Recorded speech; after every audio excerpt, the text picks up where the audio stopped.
times 4 pass.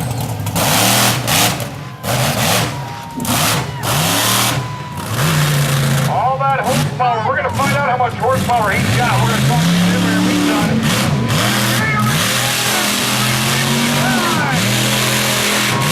Always amazes me how you can get that much weight to spin circles like that.